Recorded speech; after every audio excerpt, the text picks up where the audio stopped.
So I'm not gonna lie, I was slightly confused at the end with this book, but in a good way. I'm like, can that be? Maybe? I don't know. Anyway, my name is Dorian. This is SEO Comics. We are continuing our coverage of From the Ashes, and we are starting our coverage of Phoenix with number 1. So our story starts off with the Phoenix, and she's inside the sun, which the Phoenix can do. Now, we don't know what she's doing in there, but most people are assuming the worst, especially the people on these neighboring planets. And we come to find out that the Universal Church of Truth is still around and is still a thing. Okay, for those of you guys that don't know what the Universal Church of Truth is, it is a group of alien species that worship the One, who is Adam Warlock, but not really Adam Warlock. Let me explain.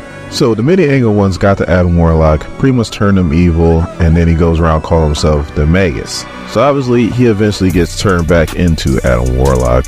I don't know how, that story was a long time ago. But the Universal Church of Truth is still around, and they go around and they said, you know, Adam Warlock is like Jesus. It's like eventually he's going to return, so the Magus is going to return. So to prepare for his eventual return, they go around the planet to planet, and you got 2 choices. You could join the Universal Church of Truth, or you could be subjugated and you will still join the Universal Church of Truth. Now, will the Magus return in this? Gotta hope so, because he is a character, I tell you what. So after the Phoenix does what she does in the sun, she comes down to the planet. So the dude that's in charge, he's like, it's the Phoenix. I knew you will come to destroy us like you've done so many before. So Jean's like, I'm not here to harm you. Your son was dying and was about to explode and take all you guys out with it. I was able to come and I was able to extend this life. So you're welcome. So now we cut to Ton 618, which is a supermassive black hole. And in that supermassive black hole, somehow, some way, there is a prison called Kylan 2, an intergalactic prison.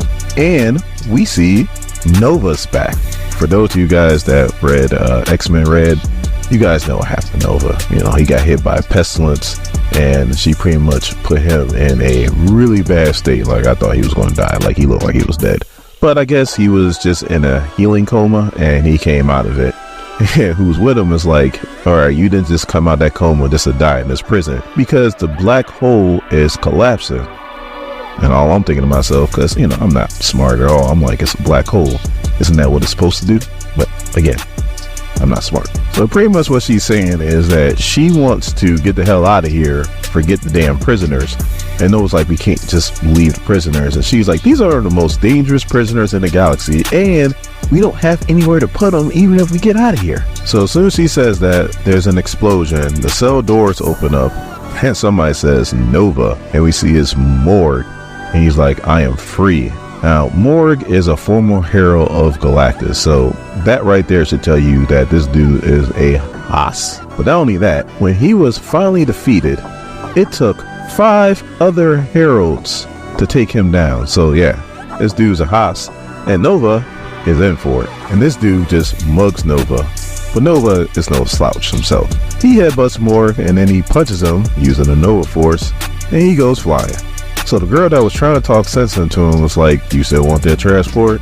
And Nova's like, yes, but I do see your point. We could probably use some backup. So then we come back to Jean, and she is sitting in space talking to Cyclops, who is in Alaska.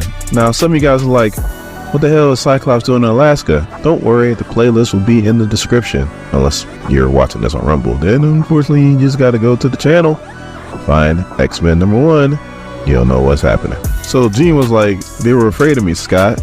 And Scott's like, they weren't afraid of you, Jean, they were afraid of the Phoenix. And she's like, I am the Phoenix. It's the same thing. Cyclops like, look, they're just scared of the corruptive power of the Phoenix, and they only probably heard this through stories, so they don't know anything about the Phoenix except for what they heard. So Jean's like, I know this wasn't going to be easy, but it's still surprising to see that a whole planet of people is more scared of me than they were of their sun that was about to explode and kill them all. So for those of you that are wondering what the hell's going on and what is the big deal with the Phoenix and why is everybody scared of the Phoenix, when Jean first got taken over by the Phoenix, it was okay. But then her emotions were something that the Phoenix never experienced, and the Phoenix became the Dark Phoenix. It went to a distant universe, it devoured a star, and in the resulting explosion that happened, killed a planet that had billions of people on it. So hence the reason why when the story begins with the Phoenix and the sun, last time that happened, it wasn't good. So anyway, they start talking some lovey-dovey stuff because they are still husband and wife. And Cyclops was like, we never talked about a timeline. And Jean is like, we're not sure about a timeline. I'm just here, and when I feel like coming back, I guess I'll come back. And then she's like, but I thank you for the ship. And he was like, yeah, you don't really need a ship. But she's like, it's a cool reminder of home. But then there's this loud noise that they can both hear. And Jean's like, it's a distress call. And Scott's like, don't apologize, go do what you need to do. And they both say I love you to each other. And Jean takes off. So then we cut back to the supermassive black hole that's collapsing with a prison inside of it.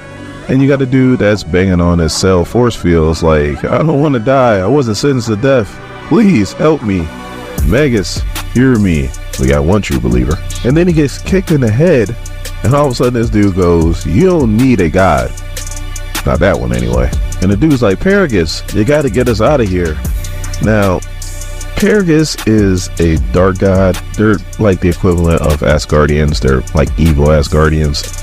And yes, he fought Thor, and actually I think Thor cut off his arm. So there's an explosion because somebody thought that it was a good idea to build a prison inside a black hole. So one dude that got kicked in the head and goes, I did it. My prayers worked. I'm not that far away from the launch pad. And then Paragus goes right behind him, picks him up by his neck and goes, that's good. It'll make my escape a hell of a lot easier. And then he proceeds to kill the dude. So we cut back to Nova. He is down and out. I don't know whether it's the explosions or Morg or the combination of the two. All you hear is, don't die, Nova. Morg wants to kill you. And Nova's like, I couldn't tell. So then Morg is about to give Nova a death blow when all of a sudden he is stopped. And he's like, how? The Phoenix is how? And Jean comes and punches the bejesus out of him. And then starts wrapping him up in all this like metal, like she's Magneto, and Morg is pretty much done. So Nova's like, Jean, you got my message? And she's like, hard not to, you were pretty loud.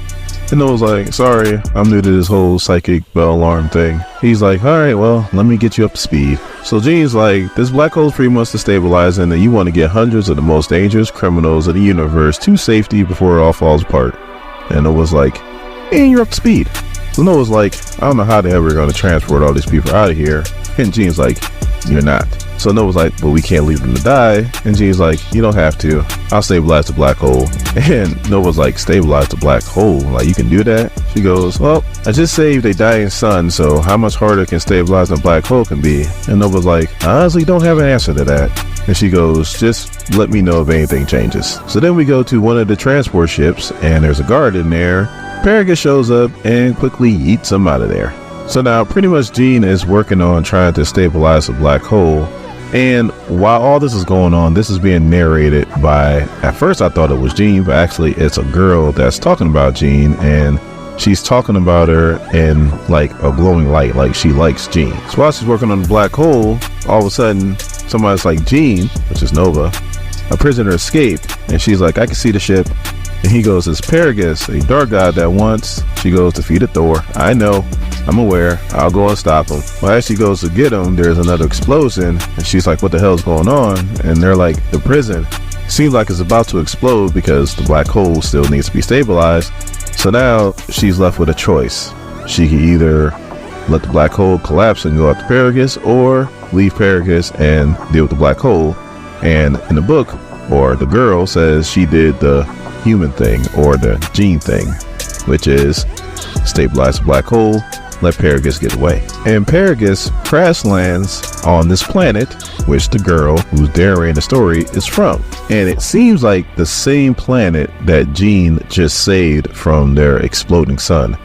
Don't quote me on it, but it seems that way. And she is the first one to walk up to the ship, and Pericus comes out. It's like, "Do you understand me?" She goes, "Yes." But then her father comes and is like, "Get away from her. What are you doing here?" So Pericus recognizes that this is a Universal Church of Truth planet, and if you remember back in the prison, he really doesn't like the Magus. And he goes, "I'm here to answer your prayers. I'm here to set you free." And the girl's father's like, "No, we don't need your help, and you should leave." And he's like, "No, you definitely need my help." As he takes a knife and stabs the hell out of this dude, which is the girl's father. So Pericus brings death to this world, and as I will find out later, Jean pointed the way. As we see Jean, Corsair, and the Coal Obsidian. Yes, the Black Order. Thanos' Black Order. Like, I don't know what the hell is going on. All I know is that I like it a lot. A whole lot. And on the secret page, which I'm learning all these books have, I kind of messed up on the first X-Men book because I didn't know about the secret page and I didn't include it in my video, but you know, I'll make it for it later. And on this page, it looks like she is fighting Gore the God Butcher, and he has all black the Necro Sword. I'm like, hold on, time out. The Black Order and Gore? Sign me up. Like, yes, I am all in on this series. And the little girl looks like she's all grown up and she got blood on her sword, so looks like she is after Jean too. My name is Dorian. This is SCM Comics. We are continuing our coverage of Phoenix with number 2. So the story starts off with the Phoenix answering every call for help, going to all 4 corners of the universe. The universe probably doesn't have 4 corners, but you know what I'm talking about. Now, as a Phoenix, she doesn't need food, water, or oxygen. But the mutant side, that is a woman, whew, she's exhausted. But as she's taking off her boots and getting into bed, she's like, "I never thought I would actually miss Scott brewing coffee for me. That I would actually miss that weak, watery." I'm like, damn, just bugging this coffee out. Let me know in the comments. You make a really good cup of coffee. I felt like when I was in the military, I made a really good cup of coffee. So, again, let me know in the comments. But before she can even finish a statement, her alarm goes off, or the Phoenix alarm, letting her know that somebody else needs her help. And she goes, "Of course." So she pulls up to the ship. It is burning, and she can only sense one life form on there. So she goes on the ship to look around to see exactly where this life form is, and all of a sudden she sees that it's Corsair. For those who don't know who Corsair is, his statement should explain everything. He goes, "What a better way to reconnect with my favorite daughter-in-law than to be a darling rescue." So yes, this is Scott's father, and Havoc's father, and Vulcan's father too. But then there's a big flash because there's a big explosion. I'm like, well, he didn't make it. But then we see Jean, and he has him in a force field, and he's like, "Oh, really cool force field, Jean." And she's like, "Thank you. Now please stay still." So now we cut back to the planet where Jean saved from like the exploding star, and that's where Pericus went to. You know what? Links in the description for the playlist. But for the ones who actually read the first Phoenix book or watched my video, this is pretty much the girl who is going to be probably the main villain in this book. Well, she's burying her father right now. And Pericus has the nerve to be right there. And then he goes and he's trying to talk to the girl. Well, what do you think she's going to do? She runs at him with a shovel, hits her on both sides, and obviously it does nothing. So I guess he sees something in her. I don't know what it is, but he sees something. And she, even though she is young as hell, she knows not to fully trust this guy. I mean, would you truly trust somebody who just killed your father? But he like gives her like a little bit of his power, and he explains how a lot of people do a lot of awful things for just a fraction of what he just gave to her. So now we switch back to Jean, and she is talking telepathically to Scott, and Scott's like, "My father?" Jean's like, "Yes, your father." And he's like, "What does he want?" And he's like, "I don't know yet. Right now he's taking a shower trying to get straightened up." And Scott's like, "Well, he's a pirate. He lies and cheats." He didn't say steal. If he just said lie, cheat, and steal, I probably got demonetized because I'd have definitely played the Eddie Guerrero song. Man, show my age on that one, ain't I? So as we're talking about Corsair, he actually comes out and he overhears this one-sided conversation because all you can hear is Jean's side. And he's like, what am I like? As he comes out in the shower robe. And Jean says this much. So Scott's like, what the hell's going on? I halfway expect him to say, that's my wife, you son of a...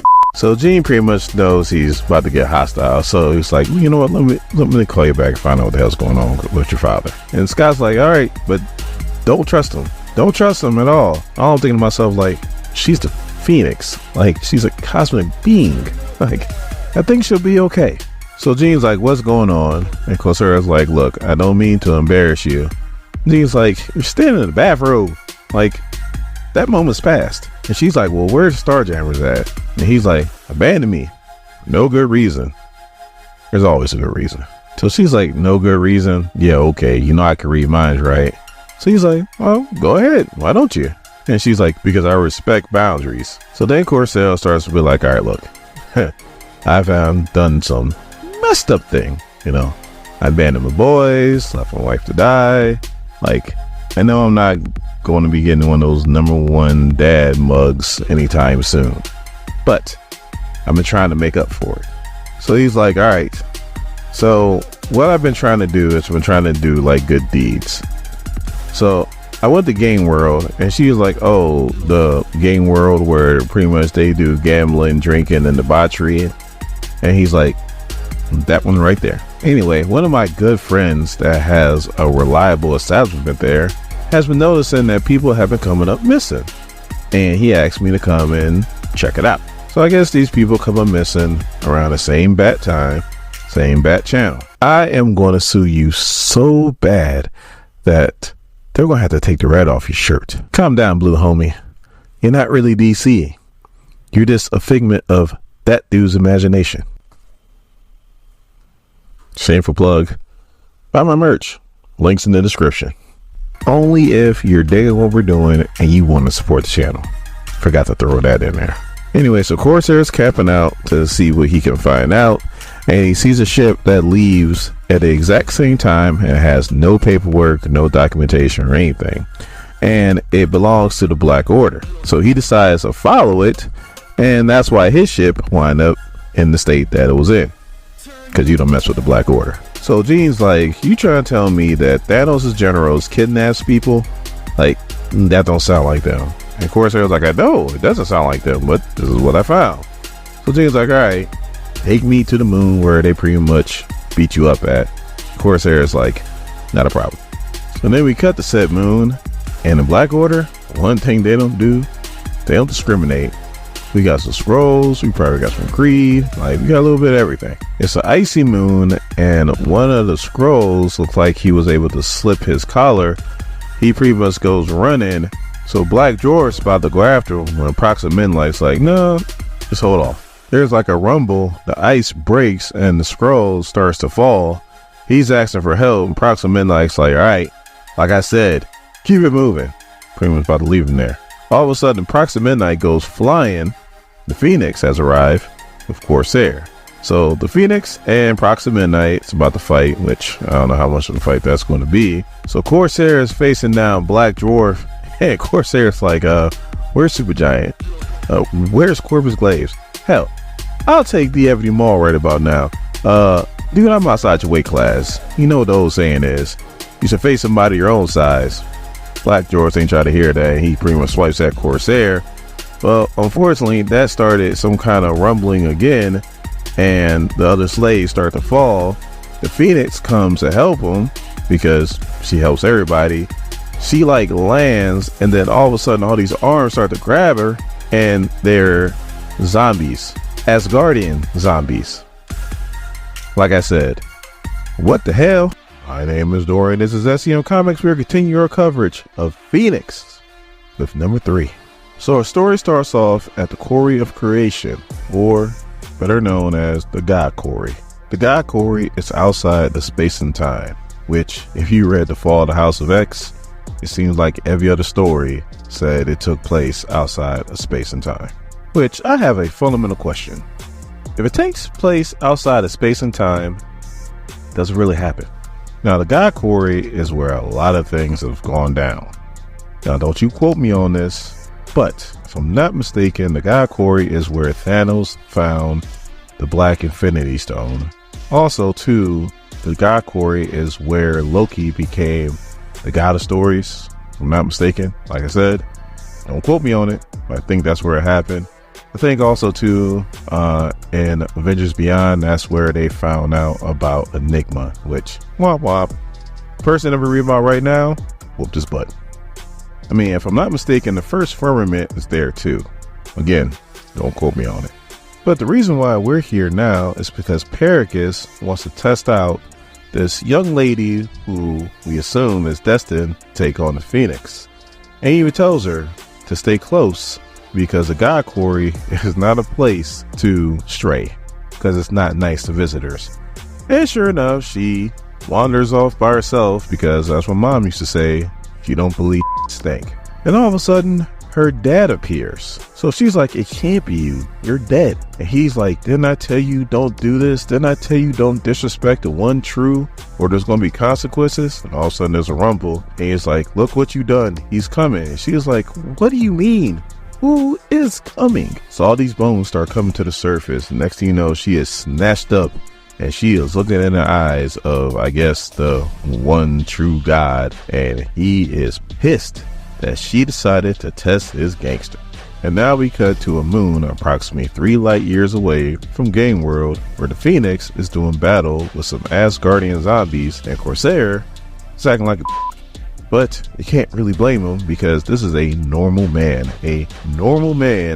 trying to deal with Asgardian zombies, not just zombies, but Asgardian zombies. So he's like, hey, you think you could do the whole wish thing for me, please? So she does. She takes out a few zombies around them, and then she puts like a protective bubble around them, and then she's asking Corsair, like, what's the lowdown with these zombies? And he's like, I have no idea. I'm just as surprised as you are. So she's like, all right, well, I'll find out, but I need you to protect my physical body. And he's like, protect your physical body? Gene, what are you doing? And before he could say another word, she grabs one of them and dives into his mind. And sure enough, she happens to grab the leader, and he recognizes her, and he's like, please use your powers and release me. So now we cut back to the God Quarry where Adani, even though she's been snatched up by this god, is still defiant as hell. I mean, she's calling this dude a fake god and like a ghost, and it's pretty crazy. And he even says, he's like, you're pretty young to have this much disdain inside of you. Like, I don't understand. And he's like, you know what? I'll just do a deep dive. And he looks at her past, present, and future. And he seems like he's even more confused. He goes, there is hurt, anger, loss, and love in you. Like, you can go in all kinds of different directions. But you got to ask yourself, who are you? Now, Haken is the name of this zombie leader that's talking to the Phoenix. And he explains how he pretty much didn't like the direction that Odin was leading the Asgardian people, and felt like he would lead them to ruin. So he got a couple of people, and when I mean a couple, I'm talking about like probably hundreds, probably thousands. We'll go with thousands. And he created a rebellion. Odin beat them, killed them, turned them into zombies, and now this is their fate. Now the Phoenix and Odin go back, way back, like a million years back. And the Phoenix doesn't want to really rule on what Odin did. Now, she does say that he was probably wrong and pig-headed, but hey, you were willing to kill a whole bunch of your people to try to overthrow Odin, so you're just as bad. But you have been punished for a long time, so she's like, I think it's time for you to rest. And that's what she does. She uses her powers, and poof, all the Asgardian zombies are gone. And Corsair is like, huh, that was cool. All the zombies are gone, but there is a lone feather, raven feather, that's floating in the sky. And Corsair's like, it's real. And she's like, you could have told me you did all this for a feather. Corsair grabs it, puts it behind his back, goes, what feather? And the Phoenix is like, it's time for you to tell me the truth. So Corsair comes clean. He's like, look, I learned about this map that led to this moon where Odin banished his men who tried to kill him. And he found out that one of the men, before he got banished, plucked a feather from Odin's favorite raven. And Corsair's like, do you have any idea how much that feather's worth? But then he says, Genie, I'm being completely honest, I did not know that they were all zombies. But then approximately midnight goes, the Black Order awaits unless you got something better to do. And then Jean turns around and goes, Proxima, shut up. And she comes over and knocks Proxima Midnight all the way to Timbuktu. And considering they're nowhere near Earth, that is pretty far. And H turns around and does the same thing to Black Dwarf. Like, this is barely a fight. So Ebony Maw's like, enough. The business of the Black Order was never your concern, Phoenix. You should have stayed on Earth, where Jean Grey belongs. And she goes, listen to what I am about to tell you very closely, Ebony Maw. The next time Thanos wants something in my cosmos, he shouldn't send the B-team. As she knocks the hell out of him too. She goes, tell Thanos to face me himself, and I don't need an army. And they're like, we'll see about that, Phoenix. We'll see, as they dip out. So she pretty much whooped up on the whole Black Order and barely broke a sweat. So Corsair thanks to Phoenix for helping them out, and Phoenix is like, you really want to help? Get these people that the Black Order kidnapped back to safety while she used their ship. He goes, yeah, I did all this and I didn't even get the feather. She goes, check your pocket. And sure enough, there's a feather. So now we go back to the god Corey, and Peric is like, did the Corey pass his judgment? And she goes, no, the Corey didn't make a judgment on my soul. I did. And he goes, that's what I'm talking about. Real power comes from within. And he's like, let me introduce you to some people that also understand that real power comes from within. And it's the Black Order. And the Mad Titan Thanos, he's coming. But before he comes, the Phoenix is going to have to deal with Gore the God Butcher. Now, if she one-shots Gore like she one-shot the Black Order, I am going to be pissed. My name is Dorian. This is SCM Comics. We continue our coverage of Phoenix number 4. So our story starts off on Throne World 2, which is the capital city, the Kree Skull Alliance. And Jean's flying around with Miss Marvel. Jean's like, this is fun? And Carol's like, that sounds like a question, Jean. So Jean explains that when Miss Marvel called her, she thought it was going to be like official Avengers business, not a festival. So then Jean's like, she's just glad that she doesn't have to deal with collapsing black holes, dying suns, Asgardian zombies, lying father-in-laws, or generals trying to build Thanos' armies. So if what I just said sounds interesting to you, don't worry, your boy got you. The link to the playlist is in the description. So then Carol's like, what, no Galactus? Sounds like he's a month. And Jean's like, that happened in a week. So then Carol's like, look, this universe you're trying to protect, I know it's full of scary monsters, but it's also good things too. Like, you need to take a load off, spend some time with the good things, quit punishing yourself. Jean's like, I'm not punishing myself. So Carol's like, you're trying to right the wrongs of a cosmic entity that took complete control of you and has committed all kinds of atrocities in your name. So Jean admits that she thought if she puts in the work to understand and control that part of her, that people will come around, but nope, people are still scared of the Phoenix. So Carol's like, you learn to control it, but doesn't that mean that you're holding a part of yourself back too? So then Jean's like, no one's going to get hurt because of the Phoenix or because of me ever again. So Carol's like, look, you're Jean Grey, the Phoenix, the most powerful person in the universe. I use that immense and limitless powers to really put on a show for these people, which Jean does. So then Jean goes, that was fun. And Carol's like, and that doesn't sound like a question this time. So then Carol's like, look, I know you're made of fire and all, but try not to burn yourself out. So then we cut to New Proscenium, which is the meeting place of the Galactic Council. You know what? I miss a quiet council. Immortal X-Men, to me, it was a good series. You have Gladiator, and he's pretty much saying how that they need to regulate the Phoenix, otherwise she's going to set fire to the universe. He might actually have a dog in the fight too, because I think the planet that she destroyed, or actually she destroyed a star that destroyed a nearby planet. I think that was in Shi'ar airspace. Could be Creed, but I think it might have been. You know what? That's a good question. If you're really knowledgeable when it comes to the Phoenix, the planet she destroyed, was it in Shi'ar space or was it in Creed space? Was it in somebody else's space? Let me know in the comments. So then Fabok is like, we've been down this road before, Gladiator. You brought your return to the Phoenix to the council, and I believe that resulted in you trying to terminate her entire human bloodline. Frankly, if she came after you, I'm inclined to turn a blind eye.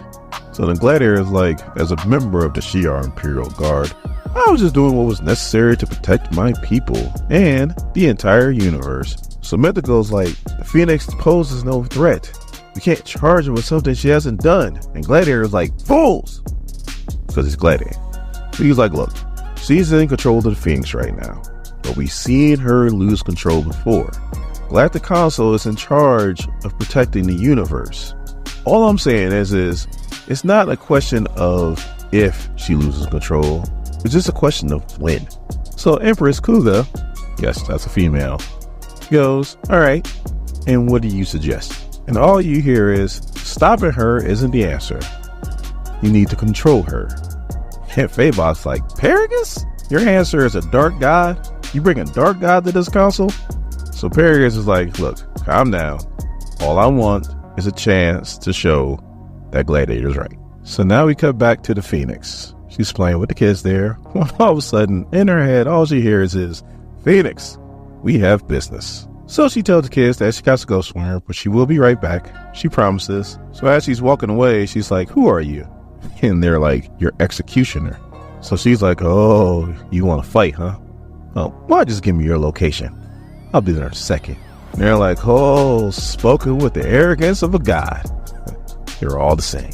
And she pretty much says the equivalent of, if you're scared, say you're scared. And he's like, follow my voice. I'm not hiding. And she flies to the Temple of Creation. Now, obviously, this is Gore. Gore gets kind of long-winded. So, in a nutshell, he explains how these people's ancestors supposedly angered a god. So they built this temple in tribute, but the god wanted more, and so on and so forth. You know why Gore kills gods? Because he feels gods are arrogant.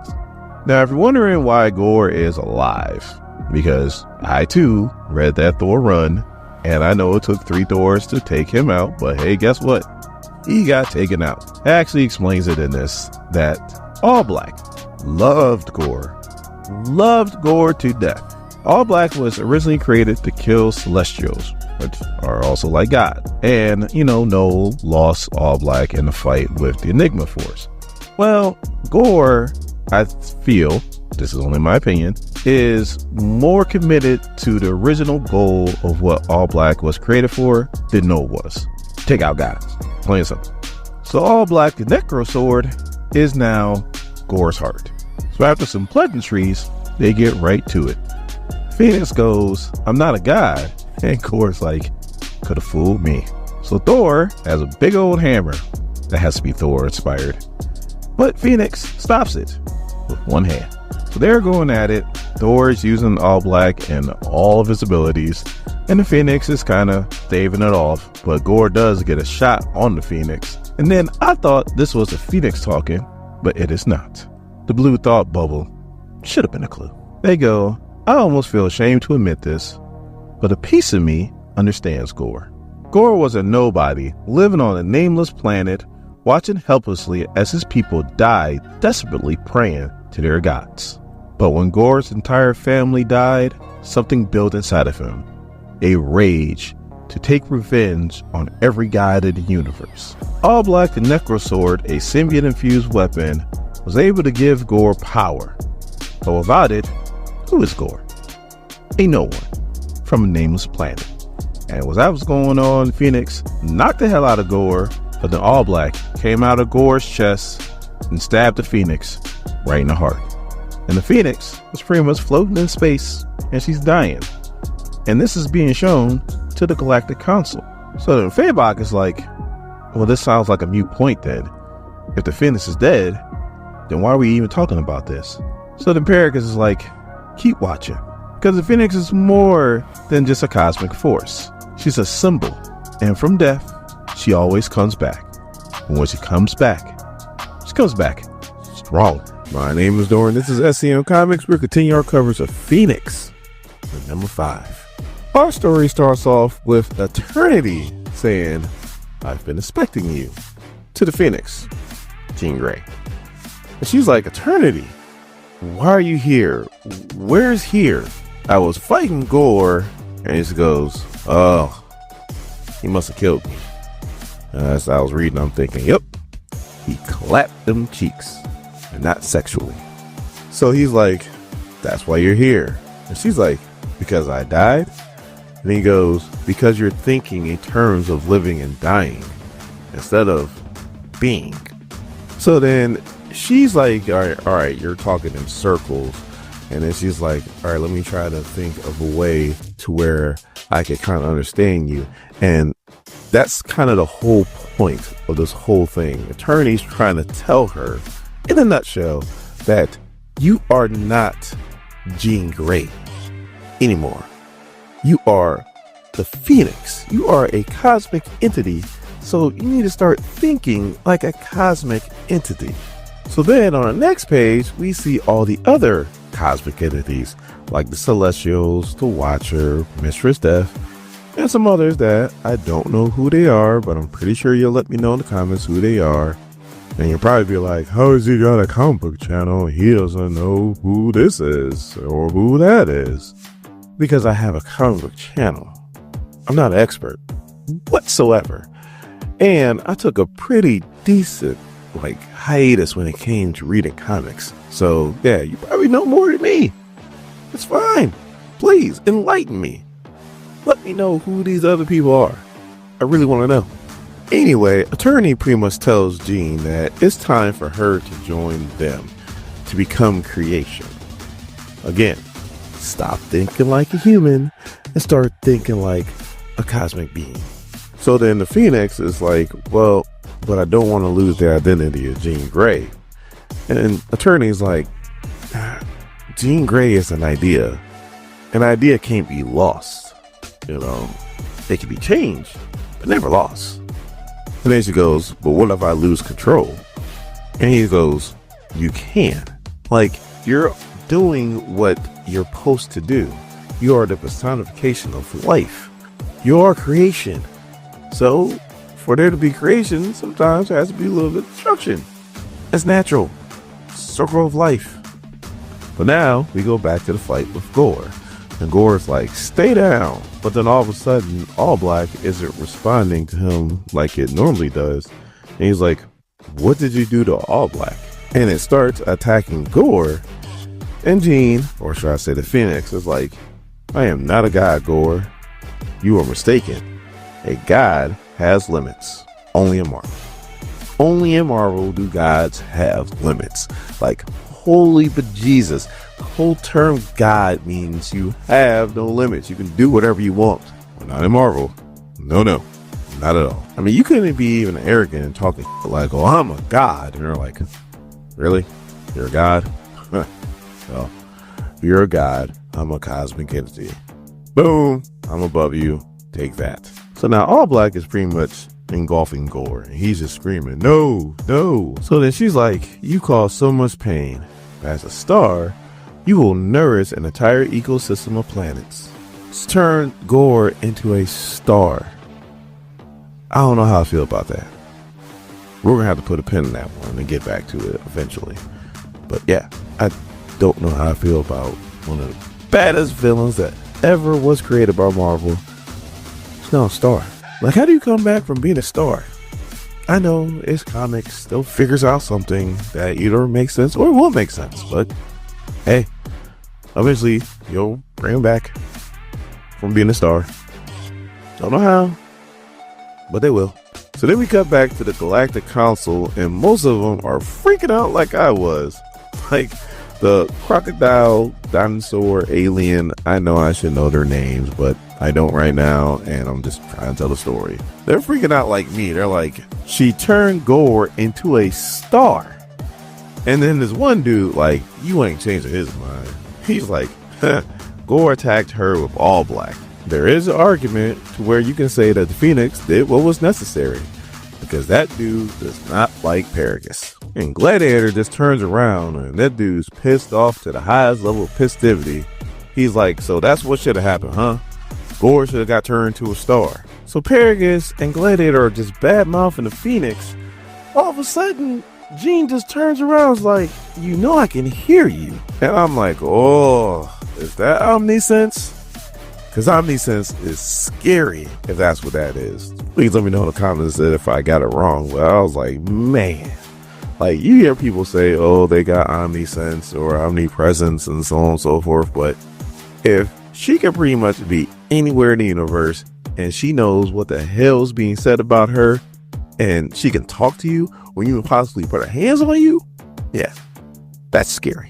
But to Gladiator's credit, that dude stayed 10 toes down. He was like, then you know that your presence is not wanted, Phoenix. And she's like, I'm only here to help. And Pericus is like, turning a living creature into a star is not the kind of help we're looking for. And she goes, Pericus, I wondered where you crawled off to after you escaped the black hole. You wonder what the hell I'm talking about? Don't worry, the link to the playlist will be in the description. So then she's like, all black replaced Gore's heart. Without it, he wouldn't be able to survive. But I couldn't allow him to maintain that dangerous weapon. So at least now, something will come from his death. But when I find you, Pericus, and all of a sudden Gladiator does a Superman impression and destroys the whatever that globe was that was projecting everything with his heat vision. He's like, enough, the Phoenix is coming. And all I'm thinking to myself is, what you gonna do about it? So now the Phoenix is pissed off to the highest level of festivity, and she starts raging out when all of a sudden the girl whose father got killed by Pericus and who Pericus decided to take under his wing shows up and confronts the Phoenix. And the girl pretty much tells her as much. Like, you could have stopped Pericus. So then the Phoenix is trying to explain that she couldn't stop the black hole from collapsing and stop Pericus at the same time. Now, I love Stephanie Phillips, but right now, you're talking out both sides of your mouth. You can't say that the Phoenix has no limits because it's a cosmic enemy. But now the Phoenix clearly said right here and there that she couldn't do two things at once. That sounds like a limit to me. So the Phoenix is trying to apologize to the girl, Adani. Her name's Adani. I should be using her name. But she ain't trying to hear it. And she cuts the Phoenix with her sword. But all of a sudden, the girl falls to the ground because she can hear all these voices in her head. I guess when she cut the Phoenix with the sword, there was a psychic vibration. And now she can hear everything that the Phoenix hears all the time. And that's people asking for help. And it's overwhelming the girl. But Phoenix finally goes to her and helps her out. I guess used her power to shut off the psychic vibration. So then Donnie's like, you were in my head. And the Phoenix is like, well, I had to put up a psychic barrier. Otherwise the voices would have killed you. And then the girl's like, I will kill you, Phoenix. All I'm thinking to myself is, you couldn't handle a few voices in your head. What makes you think now all of a sudden you can kill the Phoenix after she just got finished helping you out?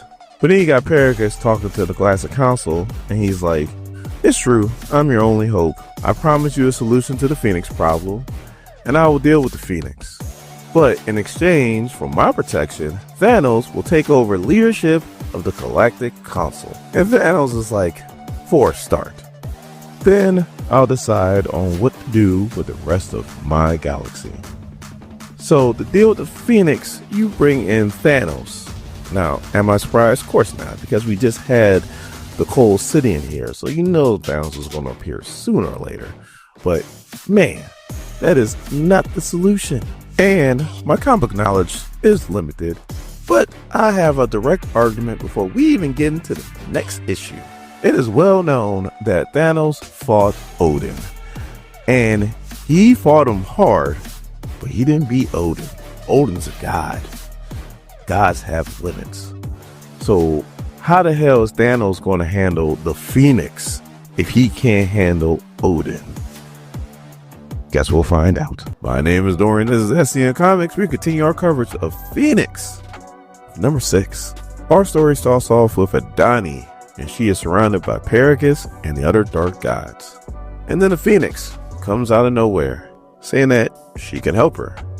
But then Pericus says, child, you need to make a decision. And she chooses to cut down the Phoenix. And then she wakes up because it was a dream. The Phoenix was in her mind recently, the last issue. She wound up linking up with the Phoenix somehow, some way. And then she was able to hear all the voices that the Phoenix hears all the time. And it would have killed her because her mind is just too primitive to be able to conceive all those voices asking for help at one time. The Phoenix or should I say Jean Grey, helped her by putting up some psychic blockers so she couldn't hear the voices anymore. So now in her mind, there's like a conflict of interest. She knows that Paragus is a bad person. He is the one that killed her father. Problem is that she also knows that the Phoenix is relatively good, but the Phoenix decision to let Paragus go is what led to her father being killed. So she doesn't know what she's going to do.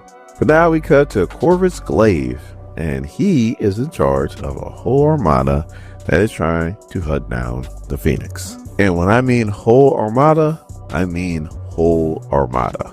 But the Phoenix has a plan. Her plan is Nova, who is behind the armada, and he starts shooting the ships from behind, which throws off Corvus Glaives. The other ships want to turn around and start dealing with Nova. He's like, we need to stay focused on the Phoenix, because the Black Order will have its revenge, because the Phoenix clapped their cheeks. So Nova calls the Phoenix Firebird, and she's like, why'd you call me Firebird? And he's like, it's your code name. And Phoenix is like, isn't Phoenix my code name? And Nova's like, that's too obvious. Don't take the fun out of this. All right, we're taking on a whole armada. And besides, this is definitely going on my resume. So Phoenix is pretty much done playing around, and she sends out a pulse that pretty much shuts down all the weapon systems and all the ships in this whole armada. So her and Nova go flying off. Phoenix is trying to find Paragus and Thanos, but she can't locate them. She's like, they don't exist, which is crazy to a being who is omniscient like her. And on the next page, we see why she can't sense them. Because Thanos is wearing something called the Warlock's Eye.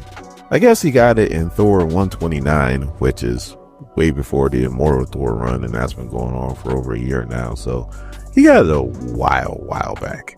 And he run across this soldier who's having a conflict of interest on whether he should stab this government official of this planet.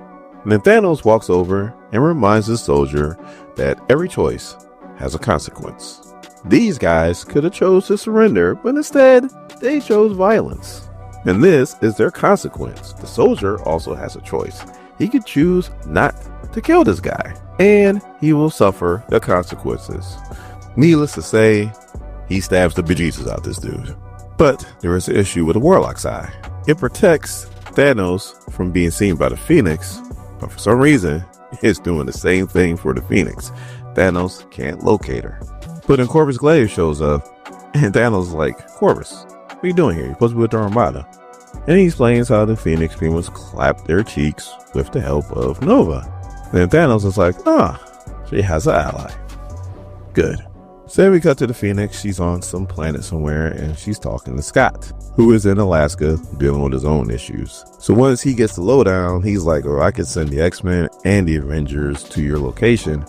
And the Phoenix is like, for one thing, it'll take too long. For another thing, you guys got your own stuff you gotta deal with. Let me deal with this. But she explains, I do have some help. I got Rich. And Scott's like, Rich? Rich who? And she's like, look, it's Richard Rider Nova. And Scott's like, can you trust him? And she's like, Thanos has turned the entire galaxy against me. I have very limited people I can't trust. So right now, I have to trust him.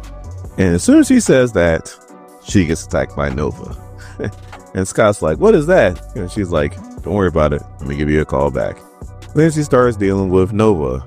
Reason being is because Thanos couldn't locate the Phoenix, but he damn sure could locate Nova. And not only can he locate him, but he can, I guess, mind control him to where he is now attacking the Phoenix. So she keeps dodging his attacks. Finally, she's like, all right, I gotta do something. And she punches the bejesus out of Nova. And that was enough to bring him back to his senses. So she's asking him what the hell happened. He's like, I don't know. It was something like magic. And then she's like, man, they will stop at nothing. And so then Nova's like, all right, he has an armada. He has unlimited armies. And seems like he has unlimited psychic potential. And he has a dark eye. Like, what are we going to do? All of a sudden, all you hear is, well, for starters, you got us. Captain Marvel, Carol Danvers, Sif, and Rocket Raccoon show up. Now, the old me would have said, what the hell is Rocket Raccoon going to do? But I know that Rocket Raccoon could do plenty. And like it says in the subtext, he's not a raccoon. My name is Dorian. This is SEM Comics. We continue our coverage of Phoenix. But number 7. Our story starts off in deep space where you have Jean Grey, Phoenix, Richard Rider, Nova, Carol Danvers, Captain Marvel, Sif, and Rocket Raccoon, all discussing on how they're going to try to stop Thanos, or what can they do to stop Thanos. So Sif lets them know that Thanos is using the Warlock's eye, which was under Asgardian protection, but guess you see what happened with that, right? So the Nova's like, hold on, time out. I need a break, James. Can you give me a second? And then Rocket's like, a break? You got Thanos trying to mind control the universe and you want a break? So the Nova's like, Thanos is in my head, you rabbit. And then Rocket's like, oh, like I haven't heard the Earth mammal jokes before, Space Boy. And it's not a rabbit. He's a raccoon. So Jean breaks him up, and then she lets everybody know that she asks everybody to be here for this mission for a reason. Rocket for his technical prowess.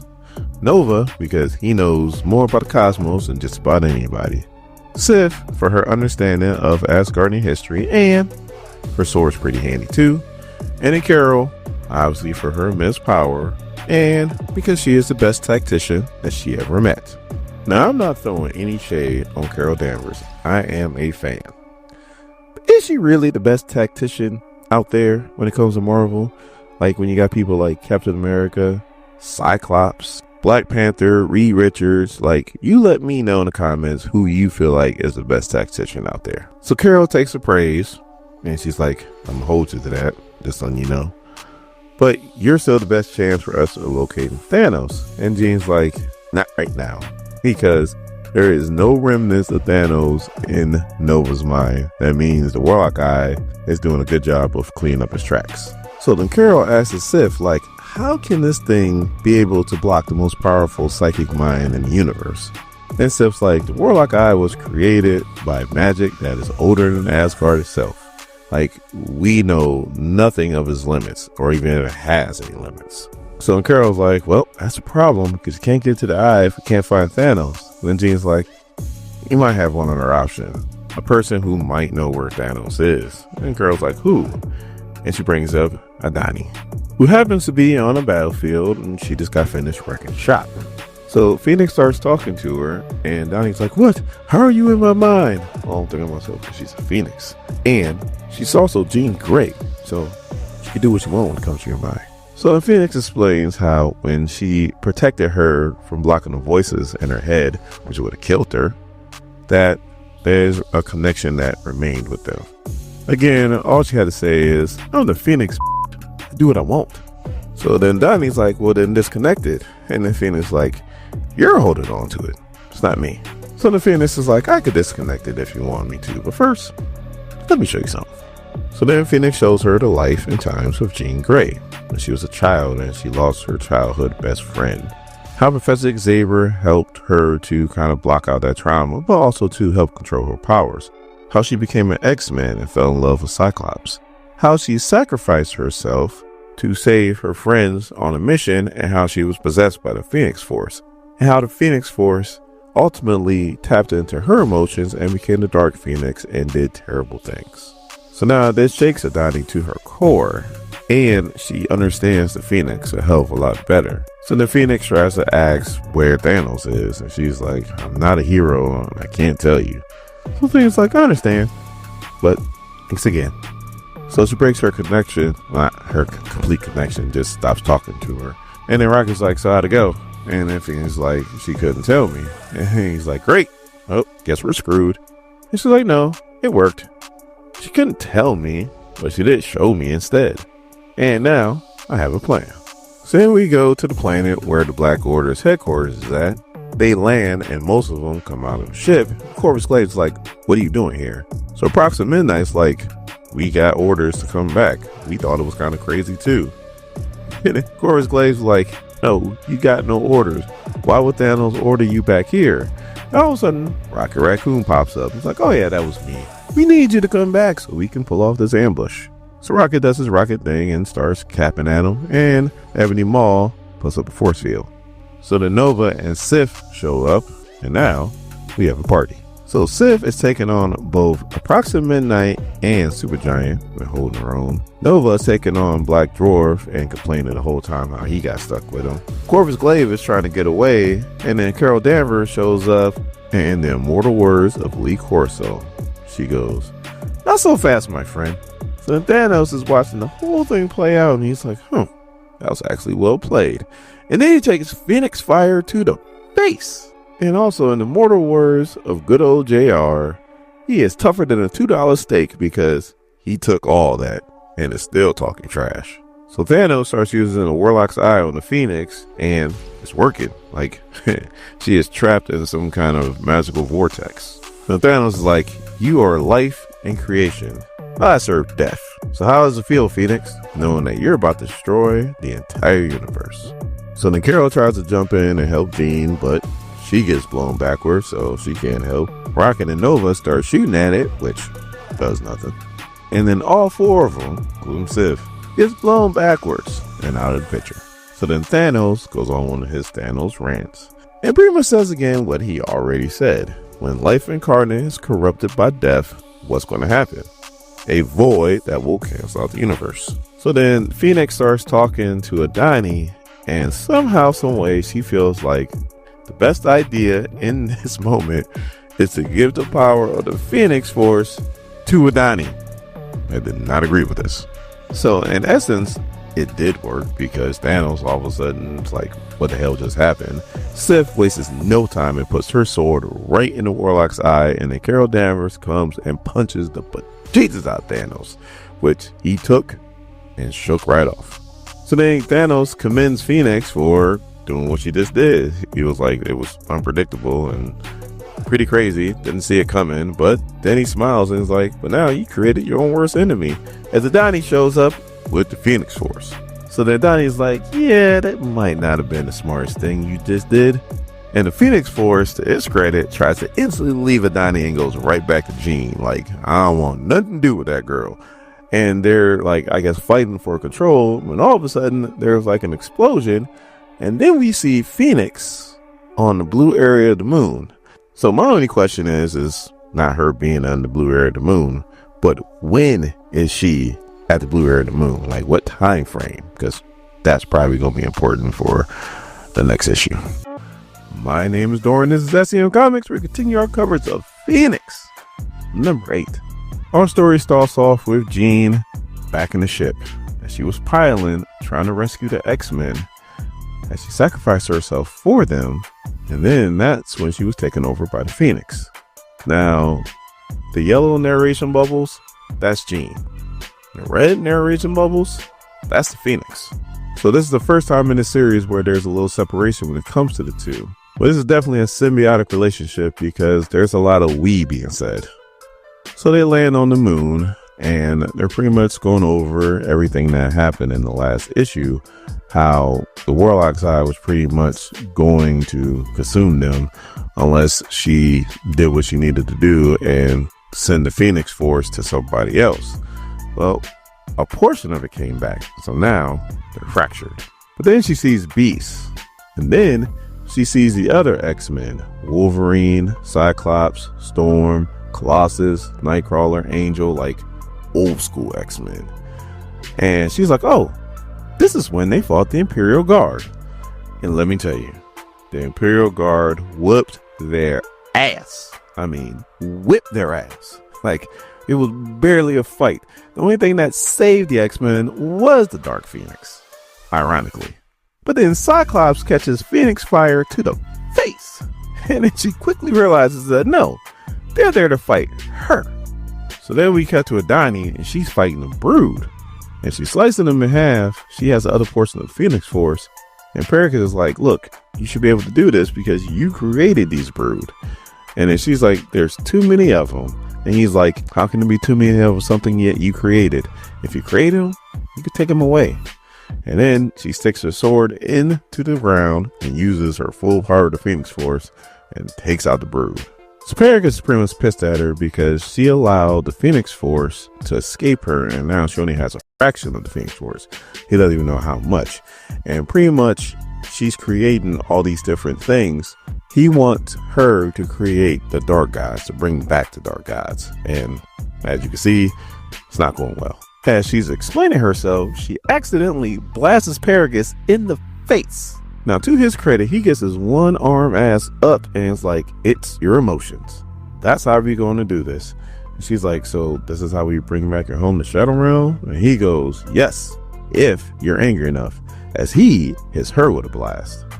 So then we cut to Rocket and Nova, and Rocket is going berserk, shooting at this fire cocoon that the Phoenix created. And Nova's telling him to calm down. And he's like, what do you mean calm down? Like, we gotta rescue Jean. So then Rocket's like, I should have went with Captain Marvel to go rescue the Galactic Council. Or I should have went with Sif to go protect the Bifrost. There's no way in hell I should have stayed here with you. So then Nova's like, earlier you called it a cocoon. And he's like, yeah, what about it? And then Nova's like, on Earth, caterpillars form a cocoon, and then when they come out, they turn into butterflies, so they transform themselves. Maybe Jean might be doing the same thing. So then we cut back to the blue area of the moon, where our old school X-Men are having all kinds of problems fighting the Dark Phoenix. But then our future Phoenix decides to step in, and she starts fighting her. So the past is fighting the future. And pretty much they're rehashing the same drama. How the Dark Phoenix pretty much tapped in Jean's emotions and killed billions of people after she devoured that star, and how Jean can't forgive herself for it. So then all of a sudden she hears Storm goes, then how can you be a hero? You can't help others until you're able to help yourself, Jean. So then Jean's like, I'm trying so hard, but I can't shake the past in people's eyes. And Storm's like, you'll never be able to outrun or outfight your past, Jean.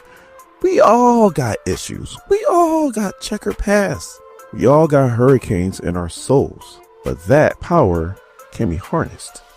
So then we cut to Donnie, and she's still fighting Paragus, and she's pleading. She's like, stop, please. It's not working. It won't. It's been too long, Paragus. But then, all of a sudden, the fighting stops, and we see the Dark Gods have returned. And on the last page, we see Rocket and Nova just kind of sitting there talking. And all of a sudden, that cocoon explodes. And out comes a new Phoenix. My name is Dorian. This is SEM Comics. We continue our coverage of Phoenix number 9. Our story starts off with Jean, or should I say Phoenix, fresh out of her cocoon. And she's looking a little different. And you got Rocket and Nova sitting there and they're like, man, she looks real different. And Rocket's like, calm down, lover boy, she's married. And Nova's like, wait, hold on, time out. I wasn't talking about that. But she does look pretty amazing. But I respect Jean and the Phoenix and Cyclops. And Rocket's like, you respect Cyclops so much you put an extra special emphasis on his name? I mean, your voice shot up one whole octave. So I was like, I did not. But if I did, you wouldn't tell it, right? Rocket's like, you know she can read minds, right? So then Phoenix like, I must find a Dante and restore balance. And Tom was like, so how long have you been there? And the Phoenix was like, I've always been here. Is this outside space and time? They're starting that again. So the Rocket's like, all right, well, in this timeline, in this reality, did you hear everything that Nova said? And it was like, it's Rocket. It was like, look, don't get mad at me just because you schemed on another man's wife. So the Phoenix is like, Captain Marvel and Sif have finished assisting the Galactic Council restoring order, but Thanos is still missing. So Nova's like, so we're going to go find him, right? And Phoenix like, we are, but first I gotta deal with Adante and the Dark Gods. So then Phoenix is like, I gave Adante the Phoenix Force because I thought I would be saving the universe, protecting it from Thanos and the Warlock's eye. But now I can feel it tearing her apart and the very fabric of reality along with her. I will put the universe back together piece by piece if I have to. But first, I want my friends to be safe. And they're like, safe? What do you mean? We're going to fight with you. And all of a sudden there's a flash and they're on some kind of vacation planet. So the Rocket's like, man, if I knew she could do this, I'd have asked for this a lot sooner. And Nova's like, the bathing suit's a bit much. And Rocket's like, buddy, from my viewpoint, it's not enough. So then we cut to the Shadow Realm, home of the Dark Gods, where we have Adante, and she's like, I can feel it slipping. I'm losing it piece by piece. Talking about the Phoenix Force. And then she's like, Paragus, you need to fix this. And Paragus just really doesn't say anything to her. And she goes, you promised you would give me power. And she's just getting more pissed off by the minute. And she goes, I will not go back to being nothing. And she walks away. So then one of the dark guys is like, Paragus, what are you doing? And he goes, she's unstable, but I can handle her. And they're like, yeah, okay, handle her, but like lead her on, make her act like she's leading this whole thing. So Paragus is like, why? And they're like, with her, we can plunge every corner of this universe in darkness. So then Paragus is like, well, damn, I guess I got this. Now, I don't know if this was Paragus or what, but as Adante is just kind of standing there, mulling around, pissed off because Paragus won't help her, all of a sudden, the creatures of the Shadow Realm just start coming to her, and she combines with these creatures, and like her skin starts to crack, and now she's possessed by the creatures of the Shadow Realm plus the Phoenix Force. And now the Phoenix can sense this, and she feels what's going on, but unfortunately, it's too late, and she's already in the trap of Adani. So all of a sudden, these monsters of the Shadow Realm are surrounding her and are about to get her, but she just puts up her hand. She illuminates because she's a phoenix. And next thing you know, they're all incinerated. Why? Because it's the Phoenix Force. So then she finds Adani, and she's in bad shape. Like I said, her skin's cracking. Like, she can tell. And Jean's like, look, you brought in the creatures of the Shadow Realm inside you, plus you have the Phoenix Force. Those are two things that definitely don't mix, and they're inside of you, and you're pretty much killing yourself. And the Phoenix is like, I can help you. And the Donnie's like, no, I don't want your help. Says, I don't think you understand. I'm not going back to being powerless. That ain't happening. And she busts out her big old buster sword and attacks Jean. Man, it seems like everybody got a buster sword now. That's what happens when you hire artists that was raised on Final Fantasy. So even though she attacked the Phoenix, she's the one that goes flying backwards. So the Phoenix is like, you're not that far gone. And Donnie's like, you can't fix this. As she attacks Jean again, she hits her with a sword and she yells, you can't fix me. And all of a sudden, everything like splits apart. So the place that Jean sent Nova and Rocket to, I don't know whether it's in a reality that Jean created or it's some long far off planet. Either way it goes, their fight is affecting the place that they're at. So then we come back to the Phoenix, and she has her eyes closed, and Adani's like, open up your eyes, Phoenix, and watch me remake reality, as they're in the nexus of all realities. How the hell did they wind up there? Support the comic book industry. Visit your local LCS. My name is Dorian. This is SEM Comics. We continue our coverage of Phoenix. But number 10, our story starts off with a frisbee, and Jean saying that there was her life before the frisbee and her life after she threw the frisbee. Now, if you're an X-Men fan, you probably know that Jean's best friend died, and that's how her powers kind of like manifested right there. I didn't know how she died. She was playing frisbee with a friend. I guess she threw it a little bit too hard. It went down the street, and a car hit her best friend and killed her. She said in those few seconds, her childhood ended. She lost dinners with family. She lost bike rides on warm summer days. She lost staying up past her bedtime to finish the last chapter.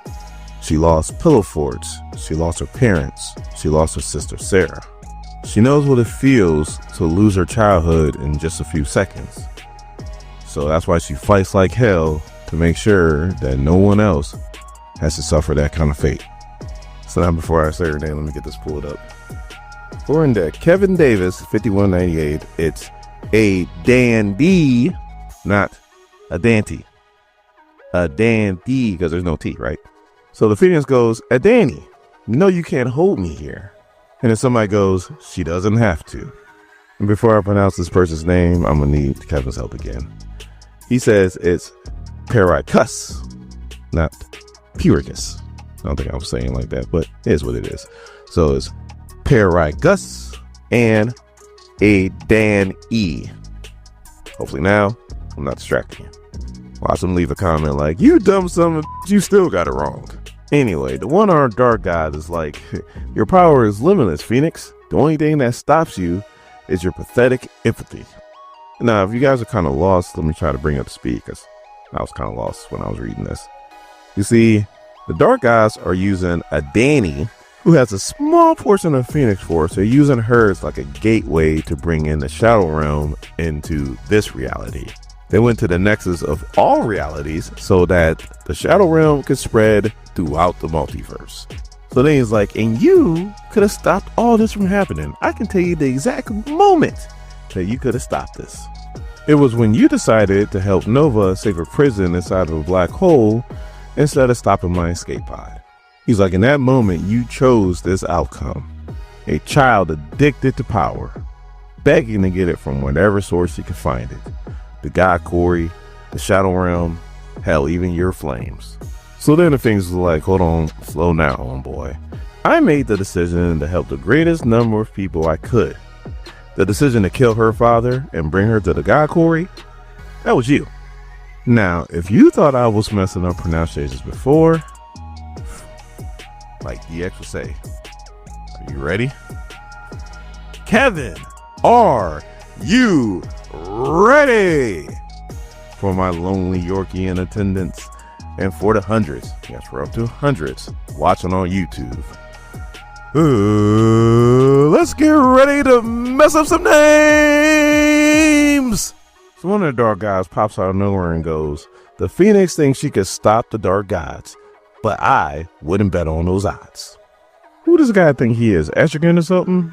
So Phoenix was like, you like rhymes, takats, or tacos, whatever. Like, when I put this in Google, it said, did you mean tickets? Like, when Dan Jurgen created these beings, 25 years ago, he was probably like, I don't give a damn how to pronounce it. Like, okay, you know what? Dan Jurgens, if you're watching, which no, you're not watching, but if you're watching, let us know how to pronounce these people's names, please. Since you created them, you're like God, so let us know how to pronounce them. But then Phoenix goes, how about this one? Let's just say she's not Eminem. You believe you already won, but this fight has only begun. Like I said, not the greatest rhyme. So then she starts to beat up the dude that looks like Black Tar, and she goes, I wonder what universe you're going to wind up in, Slard off. Like, that's the best I can do. Put it in Google Translate. It was like, you mean sloth? Like, learn how to spell, dude. Like, why'd you add an extra O and a T? So she's like, you know what? Just send me a postcard. As she disperses dude into different realities. So then she'd like to chill. Your losings would be impressive if I wasn't psychic. And she handles this dude like she's just flexing her muscles on these dark guys. So Parai Cuss is like, you think you're doing something, but we're spreading the Shadow Realm to all the different realities, and you can't be in two places at once, which is false, especially if you watch Comics Explained. There might be multiple eternities, multiple living tribunals, multiple celestials, but there's only one Phoenix Force, and we know the Phoenix Force expands to all realities. I guess Parai Cuss didn't watch that video. So I guess the dark god Majestin has teleporting abilities, and she pretty much allows them to dip the hell out of the nexus of all realities. So now Phoenix is thinking to herself, he feels like I'm not going to go after him. I'm going to stay and help Adani, which he's right. I am going to help Adani. Now what she does is she starts to feed her power into Adani, which, since Adani is pretty much the nexus to the Shadow Realm that's spreading across the multiverse, it starts to burn and destroy the Shadow Realm that has spread to all the other different realities. So yes, she can be in two places at once. And if he'd have watched Rob from Comics Explained, he'd have knew that. So now that that problem's taken care of, now she needs to deal with the problem of Adani, which he tells her, look, I can take care of all this, but you have to make the decision to let it go. And Adani feels like if she lets it go, how can she protect anybody? Like, she'll just be a girl in a world of gods and monsters, which is true. But then Phoenix like, no, you'll just be a girl in a world full of possibilities. So Danny's like, you can undo everything that Pericus did and bring back my father and take me home. And the Phoenix like, no, I can't do that. Let me rephrase that. She could, but that's not her purpose. She goes, I am the overseer of the cycle of life and death, but interfering, restoring life where it's been taken, interrupts the balance, which is false because this is comics. Anybody who dies comes back. Anybody who dies comes back. So then what if she said was true? She's doing a horrible job at it. Then she brings up how she's lost her family too. Every day she would just want to bring back her parents or bring back her sister Sarah, but she doesn't because it will mess up the balance. Okay. So Phoenix goes, that's the way of the light. So now what do you choose? And then Danny goes, I choose the light. And she takes back her portion of the Phoenix Force, and she also gets rid of the Shadow Realm from a Danny. But later on, she says she absorbs it. So, that's going to be an issue. And then there's this little girl, and she starts to cry, and the Phoenix picks her up and holds her. I knew she got too grown too fast. Like, I knew she got too grown too fast. So then we cut to a moon that the Phoenix built and designed herself. And it's supposed to be a sanctuary for any child who has been harmed or displaced by higher powers in the universe. She's going to need a lot more moons than that if that's the case. And Rocket and Nova are there. And the Phoenix is like, I'm going to need your help to take care of any situations that I can't take care of. And Rocket's like, you're a Phoenix. What situations can't you take care of? So then Phoenix is like, instead of me telling you what I can't do, let me tell you what I can do. I'm going to focus on cosmic balance.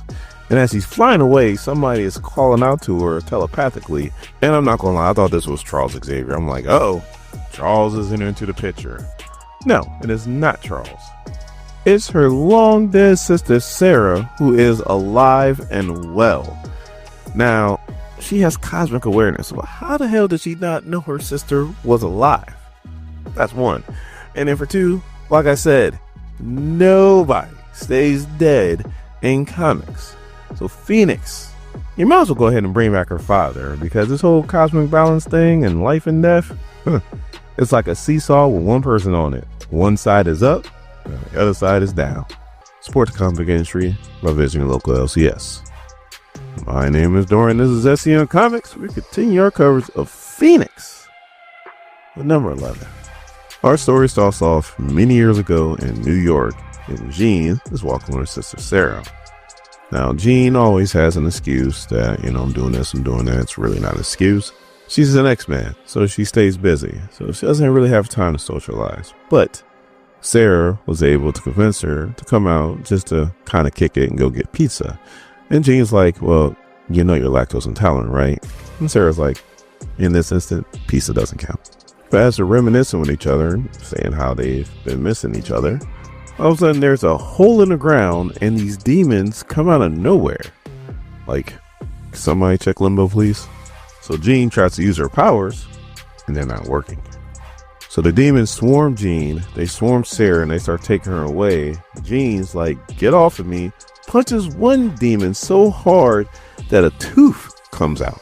Now, if we're scaling demons in the Marvel Universe the same way we scale demons in, like, I don't know, Doom, then yeah, that punch that she just gave is a serious punch, because demons are built for tough and should not be losing their tooth off of one hit. But that one punch doesn't matter because Sarah still gets taken away. And then she wakes up screaming, Sarah. And then she's like, it was just a dream. All of a sudden somebody says, another one?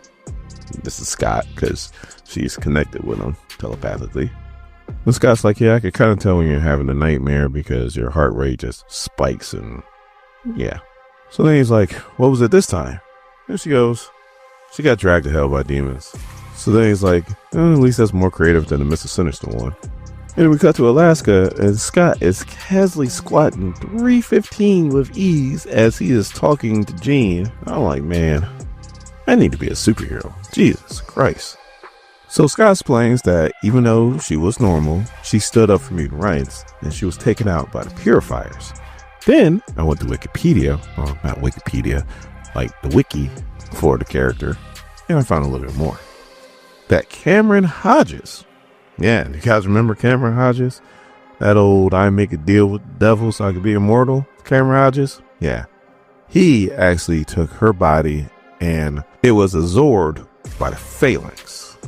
Now, if you guys love Krakoa, then you know all about the phalanx. Like, Phillips was around way before Krakoa was, but Krakoa kind of put the phalanx in the spotlight. But as we go through this arc of the Phoenix and we're learning more about Sarah, let's always keep in mind phalanx. At least I will. So Scott's like, how do you know it's really her? And Jean's like, just like we're connecting right now, that's how she connected with me. Like, I know Sarah's. I know all of her signatures, and this was the actual Sarah. So Scott's like, all right, well, if this is her, then you know what you got to do. And she's like, I know, but I don't really want to. And he's like, I don't think you got a choice. You need to go into the White Hat room. And she's like, I know, but New Krakoa's there. I don't want to interfere with what they're doing. The Scott's room was like, look, there are visitors there, all right? The White Hot Room is for the Phoenix. That is your home. That was your home first. That will always be your home. They are guests. So you need that room. You need to go back in there.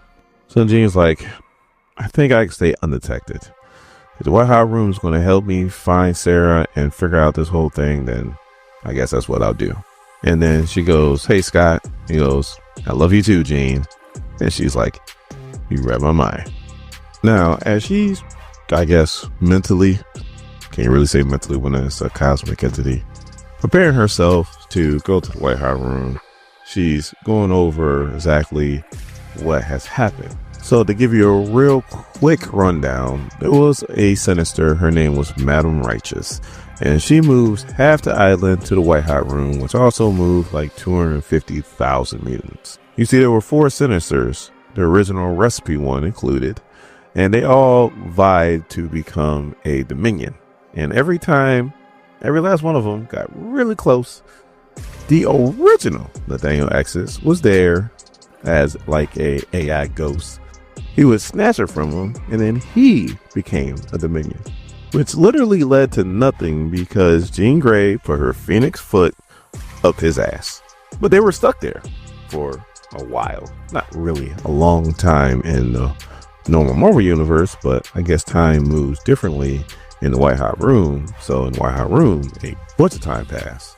And they learned some things. And so not only were there those 250,000 mutants, but they also brought back every last mutant that was killed in Genosha. So there's a lot of mutants in the White Hot Room. Some elected to stay on Earth, but the majority of them are in the White Hot Room on Krakoa. And they also took the other half of Krakoa, so the whole island is there. Very caught up, just in case you didn't know. I know there's going to be some of you guys that's going to be like, yeah, wait a minute, by all means, comments are open. Please let me know what I left out. So as she goes in there, everything's fine to start off. But then she's getting blocked off. Like something's corrupting the White Hot Room from her. And then Sarah shows up to help her out. Is she really helping her out, or was she the one doing the corrupting? You let me know. All I gotta say is phalanx. You know, it'd be really messed up if the phalanx ain't got nothing to do with Sarah right now. Our Primos look like a dumbass. But hey, I'm going to be a dumbass at 100 miles an hour. Again, phalanx. So then we take a trip to the future where Cable, that's Jean's stepson, because technically Madeline Pryor is his mom, even though they're the same person. I mean, exact clone. So, but yeah, technically the real Jean didn't give birth to Cable. Madeline Pryor did. But her and Scott, they raise them in the future, which don't even ask me how that's even possible. Like, that is well above my comprehension and understanding. All I know is that that's what happened. Anyway, Cable pretty much beat up this whole bar, and he tied up one guy and he's trying to get some information out of him. And of course the guy is not trying to give it up, and then Cable's just trying to explain, look, I need this information out of you. Like, you see your friends, right? Don't make me have to get ugly with you. So the dude finally gives up a little bit of information, and dude's like, I mean, it's just a game dispute. And Cable's like, yeah, it's a little bigger than a game dispute, but you know, you don't know what you don't know. And he calls and he's like, hey, I need a portal. And they're like, where to, boss? And he's like, I need to go 100 years into the past. So he is well into the future when he's trying to figure out this stuff. But he ends his statement by saying, I need to go visit my stepmom. And stepmom is waking up in a bed that her sister put her in because she passed out when she was in a white hot room. How's the Phoenix pass out? But we're not even going to get into that. Anyway, Sarah goes and she's talking to her, and the Phoenix, or should I say Jean, is just asking her a few questions, but she doesn't want to get too deep into it because she feels like Sarah's real, but how is she here? Like, she kind of fully understands that she shouldn't be here. She shouldn't be here at all. So the simple fact that she's here and she's real, there's got to be something underhand into it. There has to be. So Sarah shows her exactly where she's at. And it's called Grey Heaven. And she tells Jean, before you say that, you know, I named it after our family, that wasn't me. No, it was them. The people that I help. And they're like, okay, who are the people that you help? And she's like, mutants. I help mutants who have a latent ability. I help them unlock it in their minds. So then Jean's like, I hate to sound like a broken record, but how? And she goes, this is my latent ability. I can unlock somebody's full potential. So pretty much in a nutshell, Jean, again, knows something's up. She knows something's up. But for right now, she got her sister back. So she's not really trying to figure out exactly what's going on just yet. But she understands something's wrong. And again, I say phalanx. Especially if Cable's involved, because his techno-organic virus, technically, if he lost to it, guess what he turns into? A phalanx. Enough said. Support the comic book industry by visiting your local comic book store. My name is Dorian. This is SCO Comics. We continue our coverage of Phoenix. Number 12. Our story starts off about 11 years ago in a planet called Eleron 7, and there's a civil war going on. And something is coming into the planet hot. It comes in so hot that it crashes.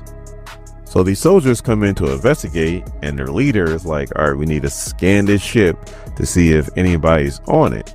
He scans it, and it says no life forms detected. So the other ones are like, all right, well, everything should be fine. And the leader's like, nah, we still need to be careful. So as he goes into the crater, he goes, no life forms detected, huh? What are these footsteps? And then somebody all of a sudden says, the stars whisper my name, and now the door is open, and we see it's Sarah Gray. So now we cut even further back in the past, where Sarah is at a softball game, and she's at bat, and the pitcher strikes her out. Now, while all that is going on, she understands that there are mutants in the world. She also understands that her sister's a mutant, and she wishes that she was. So she loses the game for her team. The other team is celebrating. As she's walking off, she's holding her head down, but she's smiling.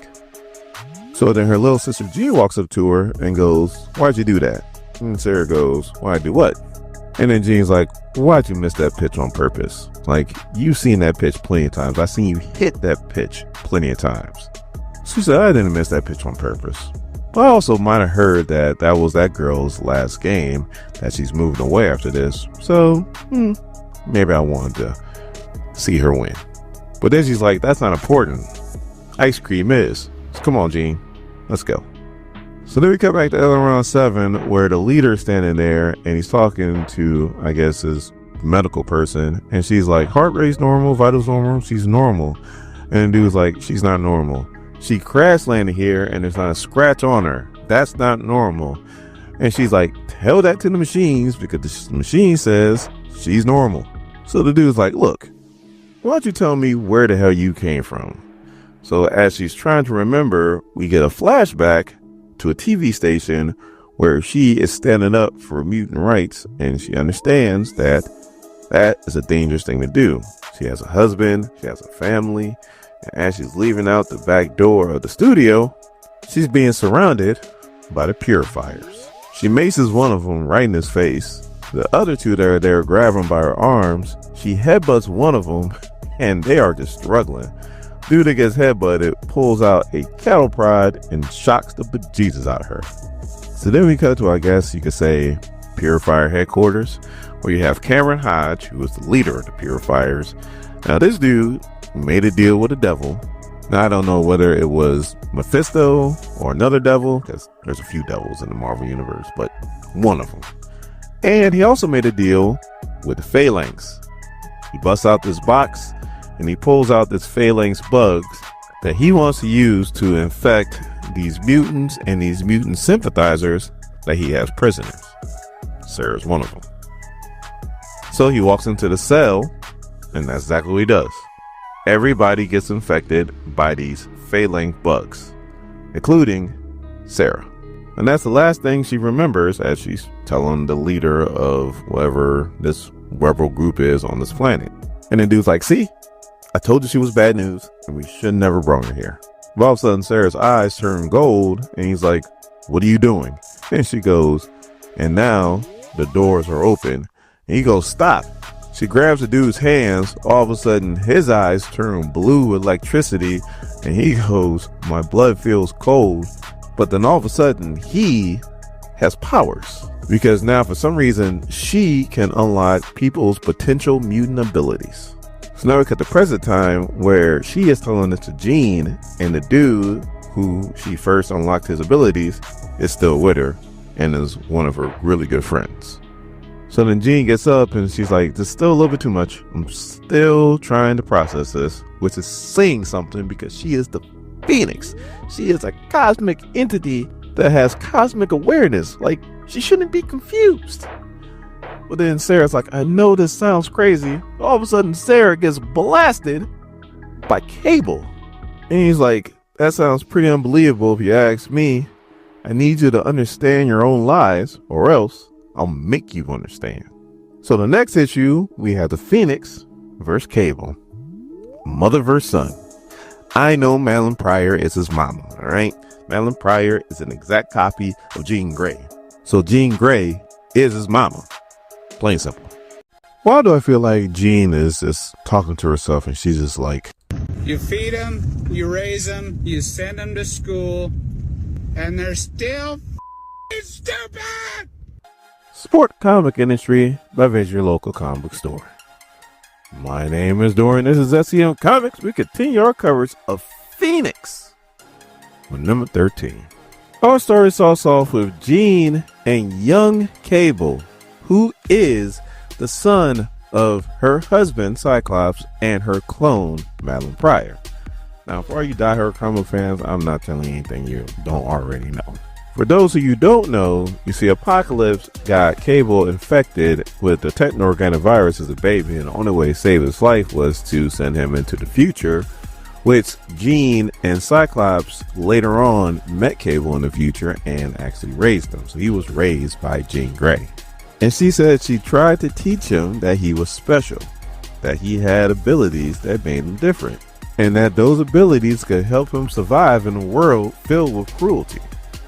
But despite her best efforts, your kid still might show up from the future and try to shoot you in the face. Maybe not quite shoot you in the face, but definitely lightly maim you. So she's like, why won't you talk to me? And he goes, why won't you just read my mind? And she's like, do you know who you talking to? Like, who you think showed you all that mental stuff? Like, you probably got all kinds of telepathic traps just waiting for me. So Cable, after taking a blast from her, gets himself up and goes, that's part of the fun, Red. So finally the Phoenix is like, all right, Nathan, please, like, stop it. Explain to me why you're here so maybe I can help. And he's like, I'm here for her. I'm here for an imposter claiming to be Sarah Grey. All of a sudden, her right-hand man, Keldros, is like, you will not lay a hand on Sarah Grey. And goes at Cable. He's got Cable in a chokehold, and he's like, I owe Sarah my life, and I will die before I let you do anything to her. So Cable just slams him into the wall and is like, then you'll die. So all of a sudden, he gets up, and Cable punches him dead in his jaw. He took the punch pretty well, considering that was a techno-organic arm. And he goes, when Sarah found me, I was just a resistance fighter. Now I am more. And he tries to use his power and nothing happens. So he's like, what's going on? And Cable's like, well, I appreciate the dramatic buildup, but now it's time to take you out. And he jumps to, I guess, punch him again. And all of a sudden he's frozen in midair because Jean's like, enough. She's like, you can't beat me. And I won't let you get to my sister. So why don't you just explain? And he goes, see, that's the thing. This is not your sister. So she's like, it is, Cable. I felt her. And he's like, you felt an echo that you created yourself. So he's like, look, she's as real as a memory should be, but she's not real like you and me. So Jean's like, you're wrong. And Cable's like, you're letting your emotions cloud your ability to see. So then Cable's like, I'm sorry about this, Red, but this is the only way. Belle, create a time slide. So then Jean's like, what are you doing, Nathan? And he's like, you're hearing me, but you're not listening. I can't talk to you here, so we gotta go somewhere else. He grabs her, and then they go through a time portal. So Sarah's about to follow after her when Keldros grabs her hand, stops her, and is like, nope, we don't know where they went, so we're not following. So she's like, my sister. And he's like, I'm telling you, we can't follow him. So she's like, you know what? I just got her back. I'm not losing her again. Get the twins. So now we cut to the future, and Jean's like, why? And Cable's like, that's a difference between us. And she's like, that I could never inflict harm upon you. And Cable's like, that I have the ability to set aside sentiment in favor of survival. So then Jean's like, we're in the future. A future, a possibility. And Cable's like, the only possibility if you continue to deny the truth about Sarah Gray. So Jean starts flaming, so now she's getting pissed. And she's like, if Sarah was lying, I would know about it. I would feel it. And Cable's like, she's not lying. So then Cable picks up his rifle, and Jean's like, oh, you gonna try to shoot me now? I told you can't hurt me. The blast goes by her head and into some kind of creature that was behind her. Then Cable's like, I'm not trying to hurt you, Red. I'm trying to save everyone. So now they're surrounded by all these monsters, and Cable's like, there was a psychic blast that was sent through the universe that was so powerful that it could be felt in the future. It's like the whole timeline shuddered. So Jean's like, I sent out a wave of psychic energy to keep the powers of the dark gods from spreading. They were using the nexus of all realities to do this. But why would that be related to Sarah or this apocalyptic future of all these monsters that she just casually uses her powers and destroys a few of them? So then Cable's like, it's a bad day when I have to connect the dots for Jean Grey, the Phoenix. So then Jean starts putting it together, and she goes, no, I didn't mean to. And then she lights up and she goes, I created Sarah. She kills all these monsters in the process. So then she's like, when I saw the wave, I connected myself to the universe, put in a piece of myself into the stars. So then Cable's like, and the personification of all that energy is Sarah Gray. And unfortunately, she's killing the universe. So you know what you got to do to save us. And Jean slaps the bejesus out of him and was like, she's my sister. My psychic energy might have brought her into existence, but she does exist. She's a real person. And then Cable's like, I'm not saying she's not real, but I am saying she shouldn't exist. So then Jean's like, it is not her fault. And Cable's like, I'm not saying it's her fault, but the death of the universe will be if you don't act now. So Jean is just getting all emotional, and I thought we went through this whole process of her not being this emotional anymore, but I guess that's out the window. So Jean starts to accept what's going on and starts putting things together, and she's like, the white hot room. I was in there, it was falling apart around me. I ignored it, just like I ignored the signs about Sarah, how she never brings up her kids or her husband, or the inconsistencies in her story. So Kay was like, yeah, you kind of dealt with it like anybody would. But unfortunately, the universe hates anomalies. And if we don't take care of her, she's going to kill the universe. So then we cut back to the present time. And Sarah shows up exactly where Jean and Cable are at. But she's like, where are they at? And the twins are like, we don't ever get this wrong. Like, they should be here. Like, we tracked them here. But Sarah's like, okay, then where they're at, like, why can't we see them? And then finally, her right hand man's like, because they're probably in a different time. So she's like, what are you talking about? And he's like, before they disappeared, I heard him say time slide. So they're probably at a different time. 9 times out of 10 are probably in the future. So then somebody in dark speech bubble says, very astute for a mortal. So you know this is either a very evil person or a cosmic entity. Jean Grey's in the future. A future that's in ruins. And it's because of you. The one between realities of imagination. Sarah Grey, I am the in-betweener. And I think it's time we had a conversation. Support comic industry by visiting LCS. My name is Doran. This is SEO Comics. We continue our coverage of Phoenix on number 14. Our story starts off with the birth of this version of Sarah Grey. And on the next page, we have the in-betweener telling her that she's a mistake. That Jean, her sister, created her, and she's not supposed to be doing that. So Sarah's like, am I not real? And in-betweener's like, you are. And you are not. So obviously this pisses off Sarah, and she flexes her cosmic muscles because Phoenix created her, so she has some power to her. And when she does that, Jean feels it all the way in the future. So Cable goes to check on her and make sure she's okay. And she goes, Sarah, I can feel her. She's in the white hot room. So then Jean's like, I have to get to Sarah. So Cable's like, I'm sorry, Red, for what you know you're going to have to do. And then Phoenix goes, you misunderstood me. I'm the Phoenix. And if the universe does not accept Sarah Grey, then I will force it to. So then we cut to many years ago where we have a very young Jean Grey. She's with her older sister Sarah, and they're going to an abandoned house. Now, you obviously can see Jean doesn't kind of want to go, but she wants to spend time with her sister. So that kind of outweighs her fear of going in there. And Sarah's like, don't worry, everything's going to be okay. Just follow my lead. Now, this house used to belong to the Bell family.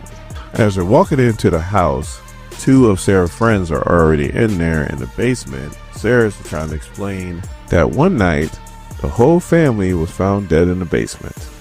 One of Sarah's friends walks up and goes, actually, that's not how the story went. And she's like, isn't your little sister a little too young for this? And Jean's like, I'm not too young. Tell me the story. So she explained how there was a younger sister and how she would sleepwalk every night at 2 a.m. in the morning. One day, her mother followed her sleepwalking instead of just trying to wake her up. She followed her to the basement. And then a week later, the whole family was found dead, except for the little sister. And she was speaking in a language that nobody understood. So they decide to bust out a Ouija board and try to summon the dead spirits of the house, which is a bad idea. Like, there's all kinds of hell dimensions in the Marvel universe. Like, you don't want to talk to Mephisto. And you definitely don't want to talk to Dormammu. Just ask Doom how that ass whooping went. But they start messing with the Ouija board anyway. And then the lights go off and everything goes black. When the lights come back on, the mother, the dead mother of the family, is tapping into Jean and talking through her. Talking about, he did it. He took our lives. My poor son, my poor husband. It's all my fault. And now, instead of an evil spirit, it sounds like the family got killed by a serial killer. Now, obviously, this is scaring the hell out of Sarah's friends. Sarah kind of knows what the hell's going on, that Jean has powers and that she's using them right now.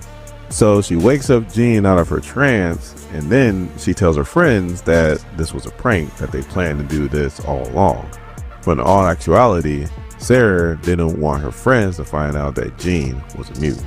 Then we cut back to Jean, who made her way back to the present time, and it looks like she's made it to the gray house. But really, she's in the white hot room. Why? Because the in-betweener is there in the white hot room with her. Now, Jean hits the in-betweener with some fire, which should affect him, but it doesn't. The Phoenix should be more powerful than the in-betweener outside of the white hot room, let alone inside where she is all powerful. Now, they say, so I'm not going to say he or she, they say that it's their job to preserve the equilibrium of all opposing forces in the universe. And since Jean has upset that equilibrium, that they now have the power to correct it, which I guess temporarily puts them on the same level as the Phoenix. So they start fighting, and Jean tries to use her Phoenix powers to try to burn them again. So the in-betweener tells her that she doesn't get to bend the universe to her whim. And Phoenix is like, why not? I command the stars. The heart of the universe beats in my chest. And she's like, I've always held back, even at the cost of my family. And now her flames are starting to get to the in-betweener. So the in-betweener is like, the entitled Jean Grey gets to change the universe for one being. Not my parents, not my niece's nephew, not the 5 billion that lost their lives on Jabari 4, just one. And the in-betweener goes, at what cost, Jean? So then another voice comes out of nowhere and goes, and if you're no longer willing to help maintain cosmic balance, then the cost will be your life. And that was said by Eternity, who's now black. So is his sister, Infinity. Oblivion is alive and well, looking kind of crazy. The Preordained is also black and a female. Lord Chaos is a female. The Continuum looks like a butterfly. I'm not going to lie. I've never even heard of the Continuum. You know, I know I'm going to hear from you guys. How the hell you never heard of Continuum? Because I haven't. That's how. Master Order looks like a monk from the Shaolin temples. And the Living Tribunal is 3 dudes that are wearing judges' outfits. Don't know how I feel about that. They're here to clap Phoenix's cheeks. And if we're going off of Al Ewing's ultimates, it's going to take all of them. So then Eternity lets go of Sarah, and she goes to Jean. And Jean's like, I promise I'm going to help you. And Sarah's like, look, I understand what you have to do. Just go ahead and do it. And Jean's like, I can't do it. And Eternity's like, can't? And then Infinity goes, or won't. And Eternity's like, even as a Phoenix, you are no match for us on your own. So somebody goes, well, she's not our own. And it's Fan Ji Woo. Now, Fan Ji Woo looks like Jean Grey, but it's not Jean Grey. If I'm not mistaken, it's just a girl that has red hair. And she happens to have the power of the Iron Fist and the power of the Phoenix. And she's not alone either, because on the last page, we see that Rick Shear's here.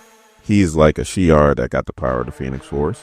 We got Rachel Summers, who says, hi, Mom, fresh off of that X-Force run. We got Quentin Quire, who still should be with the X-Men, but he's there to help out because he also had the power of the Phoenix. And we got Hope Summers.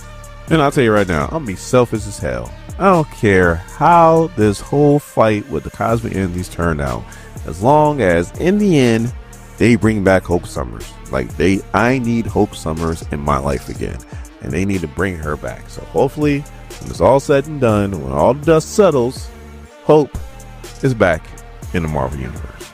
And as Hope would say, so get it done, mother.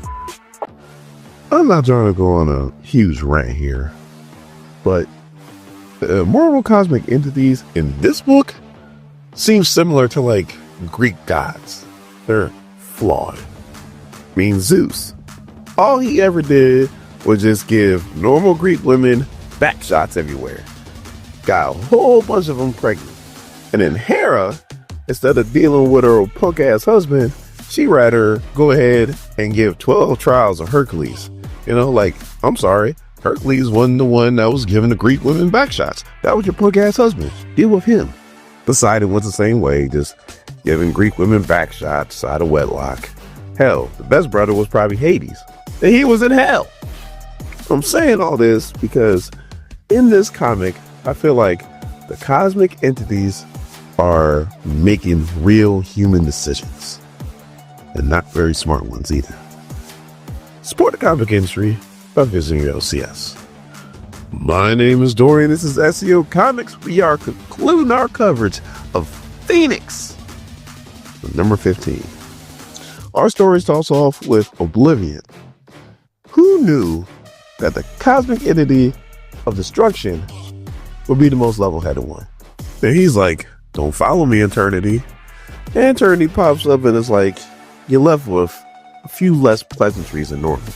So the Eternity's like, who knew you have so much love for the Phoenix? And then Oblivion's like, without creation, what is there to unmake? Hell, without the cycle of life and death, what is there for you to do? So then Eternity goes, if the Phoenix no longer serves balance, then judgment must be passed. So then Oblivion goes, well, judgment's already been passed for all who agree with the living tribunal. So the Eternity goes, final action against the Phoenix will not be taken until all options have been exhausted.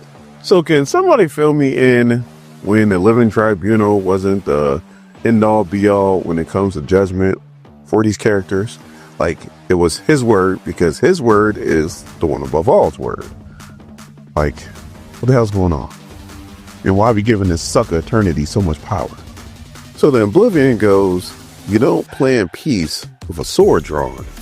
And then Eternity goes, she drew first. Just so insecure.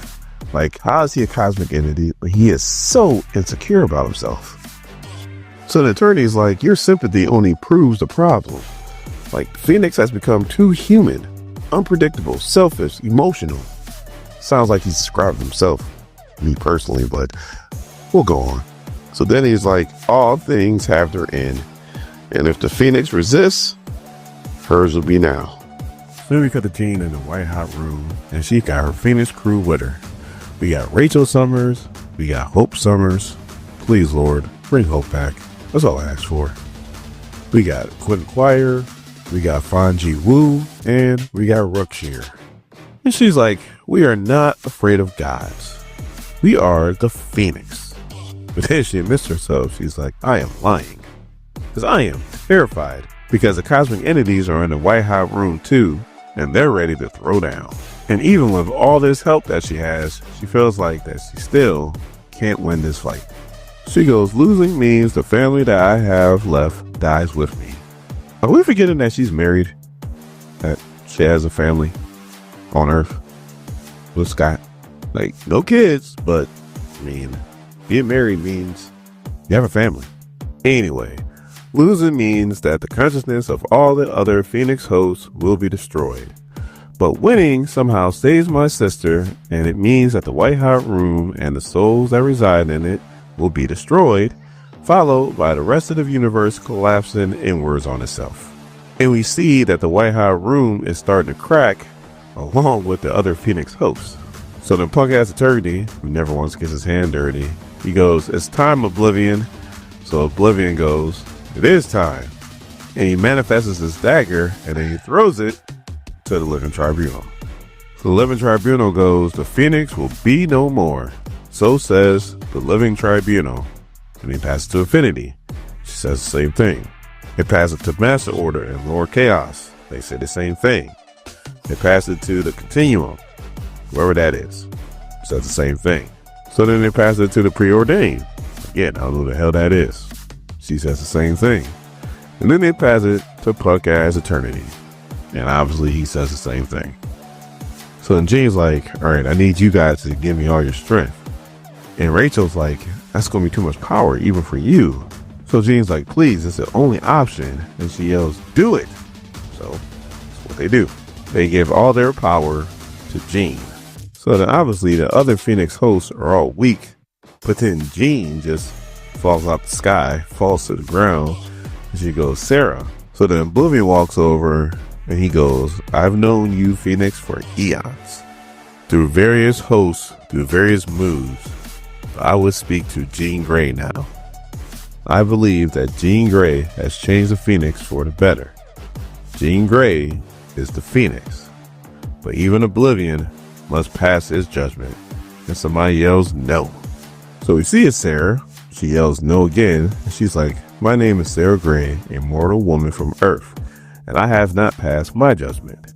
God's acting for the benefit of the universe, speaking on behalf of the cosmos, and working to uphold balance. You have all acted without compassion. In judging the Phoenix, you damned yourselves and all you claim to protect. It's true that the Phoenix Force is one with a human, Jean Grey. But you said it yourself, Oblivion. They are one and for the better. Humanity hasn't simply corrupted the Phoenix Force. It has tamed it, it has taught it. Though she may not be a god, she is the best of us, a light in the dark. And even a god needs that.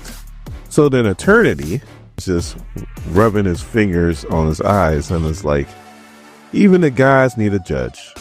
Even so, your existence threatens the very structure of the universe. A piece of its spine was removed to create you. And without it, and then Sarah goes, without it, all life is unstable. And she goes, fine, in me. If I'm the problem, do what you must.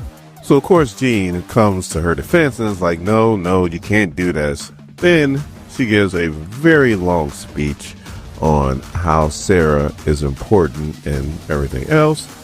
And then she ends it by saying, if there is an imbalance in the universe, then we will right it. And if you are incapable of such an act, then I hardly find you worthy of the title of God. So Oblivion's like, she has a point. And then not to look bad in front of everybody, Attorney is like, you know what? We hear your concerns, Phoenix, but you will not overstep your bounds again. As for Sarah Grey, I have something in mind for her talents. So then we cut to 1 Earth month later where we see Sarah and Jean and they're just sitting in the cosmos talking. And we find out that Sarah is now called Beacon. And her job is to be the guiding light for the gods. Now, all I want to know is, why in the hell couldn't they come up with this in the first place? Like, why did Captain come through all this? They could have did this 2 issues ago. But, I mean, the whole thing about Sarah is if she stayed because she's an anomaly, she was going to cause all kinds of havoc in the universe. But all they had to do was just accept her. Why didn't they do that in the first place? These Marvel cosmic entities, I'm telling you, flawed. Anyway, as they're talking, we see that the Phoenix is finally happy. And that's the end of the comic. And the end of the series. And I ask you guys every time we end a series, what you guys think? Do you love it? Do you hate it? Do you feel like it went too long? Do you feel like it's too short? Now, in this aspect, Marvel didn't kill it. The writer killed it. Stephanie Phillips wanted to stop right here because he felt like this was a natural ending for the Phoenix. Plus, also, she wanted to move on to something that she really wanted to do, and she wanted to put all of her effort into that. So, this is why we're ending the Phoenix here. But we are going to get a bonus Phoenix. Captain Marvel is going to become binary again, and she's going to be possessed by the Phoenix Force, and that's going to happen in Age of Revelation. So, it's not going to stick. But again, let me know what you thought about this series. And oh yeah, bring back Hope Summers.